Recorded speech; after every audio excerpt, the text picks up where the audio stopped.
Good afternoon. Afternoon. My name is Jamorris. I'm 16 years old. I'm Chester, South Carolina. I arrived at AMIKids White Pond on August 7, 2015 with a 24-month guideline. I'm here today to tell you about myself and some of the events that have transformed me into the young man I am today. I grew up like most of the boys at AMI camps with no father figure or role model that would show me the right path to follow.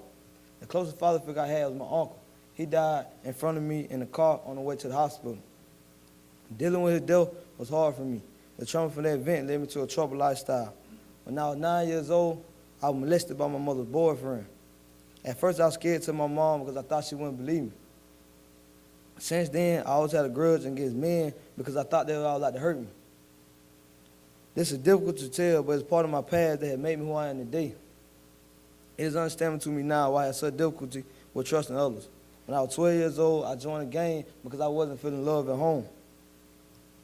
I wanted acceptance from my family, so I turned to the streets.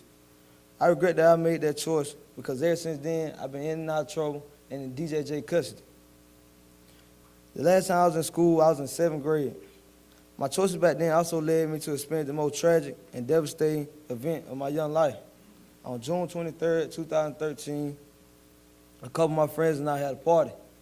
It was supposed to be a party just for a few people, but a lot of people came out, and the party quickly came out of control.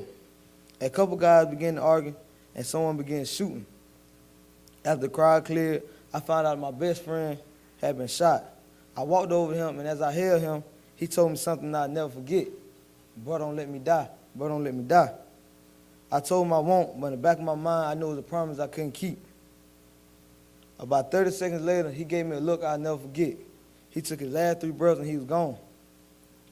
As you can imagine, I was on the path of self-destruction, starting at a very early age. I started carrying pistols and shooting at people. I could have been killed, but I didn't care. I wanted revenge for my best friend's death. Everybody told me to get counseling, but I couldn't really explain how I felt, so I never did.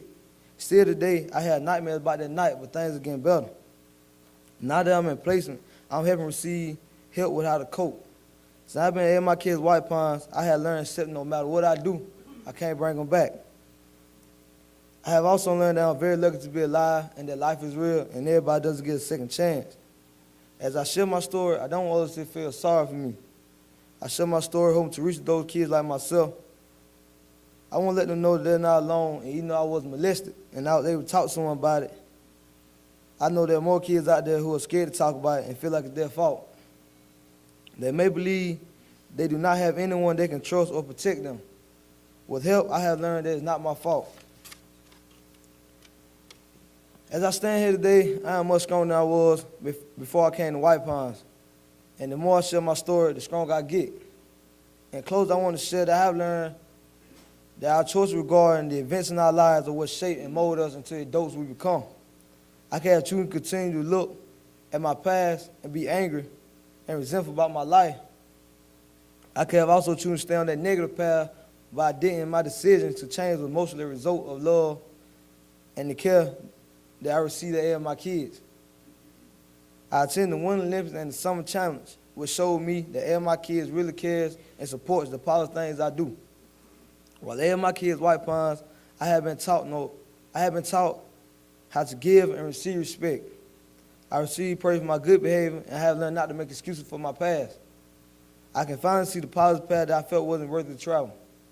While in the program, I have earned my certification certificate, which I can get a job in a restaurant. I have improved in my school and I'm studying to take the GED exam soon. I want to go to college and study for construction management. I will leave you a quote from Walter Anderson. Anderson once said, "Bad things do happen. How I respond to them defines my character and qualities of my life. I can choose to sin in perpetual sadness and immobilized by the gravity of my loss. I can choose to rise from the pain and the treasure, the most precious gift I have, life itself." Thank you.